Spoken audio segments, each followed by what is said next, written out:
everyone, Kai here, and today I'm coming to you with another book review. And this time, the book is called What We Lose by Zinzi Clemmons. Just want to preface this book review by saying this book review is dedicated to my dad. My dad was an amazing man. He was a giver, he was a doer, he was a dreamer. He had so many passions, especially in the world of media. And a part of the reason why you see me here today doing what I'm doing is because he planted those seeds in me, and he transferred it to me. He put me in front of the camera as young as 6 years old. And that's why I have love for what I do. He's part of the reason why I do the work that I do in media. And on February 2021, he lost his battle with cancer, stage 4 cancer, metastatic, and he is no longer with us, but he is here with me in spirit. I promise not to get too emotional during this review, but I think it's necessary to start off with saying that I love you, Dad. This is dedicated to you. Let's get into What We Lose by Zinzi Clemmons. Wow, this book is so special to me because I don't read books 2 times a lot. I'm more of a one shot. I've read it and I move on. This book I read twice. The first time I read it was last summer when my dad had just started radiation treatment for his cancer, and it was scary and I was trying to be strong. I would go to radiation with him sometimes when my mom couldn't go, so not often. My mom was the primary caregiver, but I would go when she had an obligation, and it was rough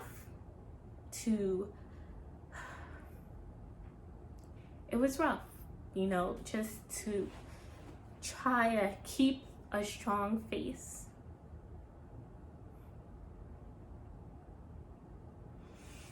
But, your dad is sick.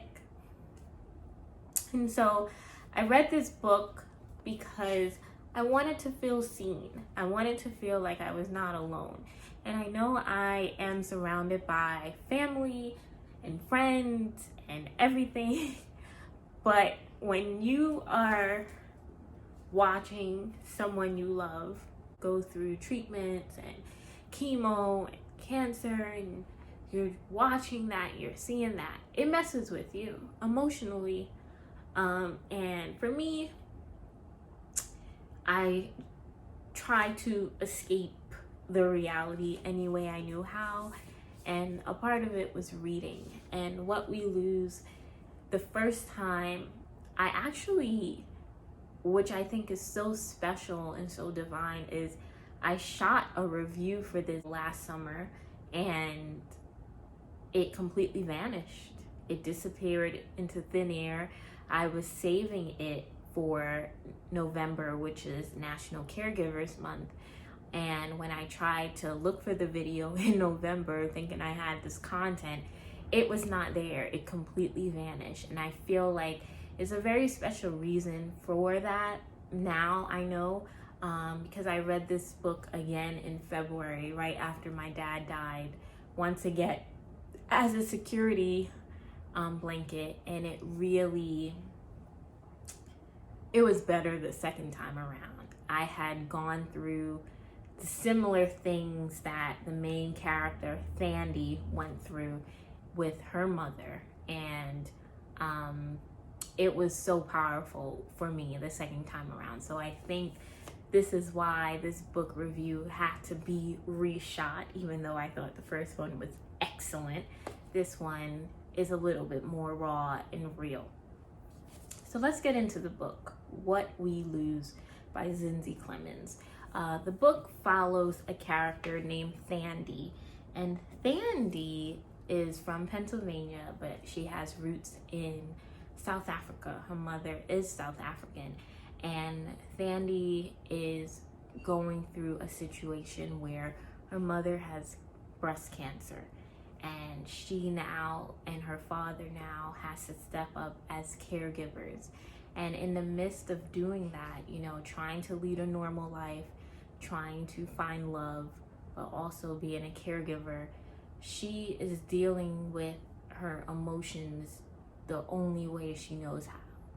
And that's what I loved about her. You know, Thandi did some crazy things that, you know, to a normal person, people would probably judge her, but I'm just like, I feel you, girl. Like, I wish I could do that. You know, like I felt very seen, because when you're going through something as traumatic as watching a parent have cancer and go through treatments and lose weight and go through all of that stuff, you're not right. Like, your head is all over the place. You're trying to be normal, but you're not normal. And you know, Thandi just made me feel so seen, because she didn't allow society to dictate to her how she should act, what she should do. She just did, and she just felt. And this book, I think she even describes it, the author describes it as a weird little book. It is a weird little book, but it is so powerful, and it really, really helped me through a really tough time. This book reads like a museum of thought. It has pictures, it has short little excerpts, like, you know, it's not, it has just random thoughts from the main character, and it's only 207 pages. There are other supporting characters in the book. She has a best friend named Amina, and Amina has a boyfriend slash husband named Frank. Thandi also finds love, and I believe that man's name is Peter. And so we go through her life after loss. So the loss isn't the main plot. It's kind of, what do you do after you lose someone that means to you? That means so much to you? How do you get back on track? How do you continue with life? How do you live after a huge loss? And this is what I'm dealing with now. This is where I'm at, trying to move forward after a loss. And I just can only describe this book as beautiful. There's so many topics that this book tackles, not only loss and grief, but and moving on after loss, but it's kind of a coming of age story for Thandi. You know, we go back into her childhood in some chapters. We deal with her thoughts about colorism.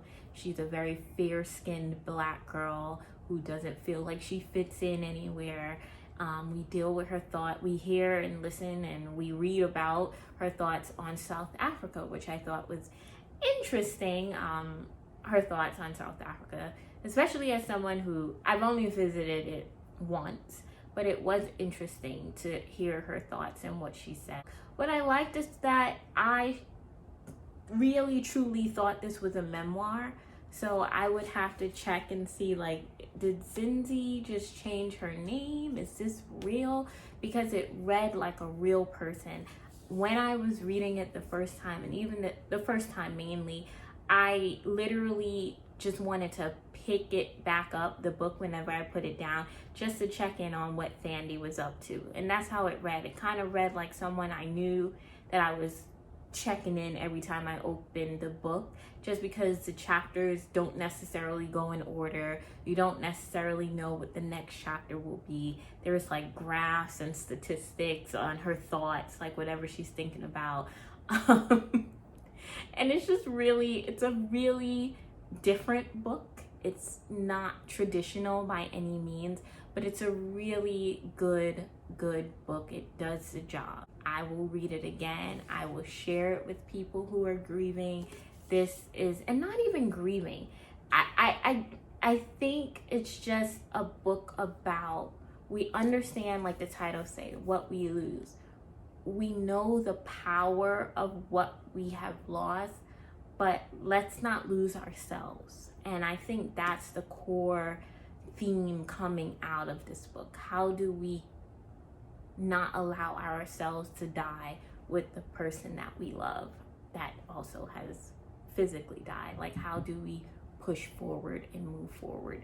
So that's what made this book great.